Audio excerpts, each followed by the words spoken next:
Hello अस्सलाम वालेकुम, नमस्ते, प्रणाम। मैं हूं मणि मिराज और आप देख रहे हैं आरएस म्यूजिक हिट से। तो भाई इन भाई लोग का चैनल है आरएस म्यूजिक हिट। कॉमेडी बनाते हैं, फनी वीडियो बनाते हैं। तो आप लोग प्यार दीजिए, इन लोगों का प्यार का और सपोर्ट का जरूरत है। तो आप लोग सपोर्ट कीजिए और इस चैनल को सब्सक्राइब कीजिए।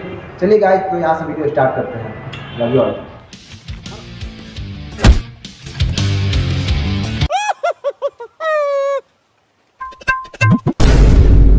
का रे इतना दूर से मरलो माथा ना फटलो? हमार माथा बजर नु बा बजर। ये पर लोहा गिरी तो लोहा पचक जाले। काहे कि हमार माई लेड़ी के तेल लगेले बा लइका में, लेड़ी के। आई बुढ़ाट से हमको माथा फटेगा। ओए पापी।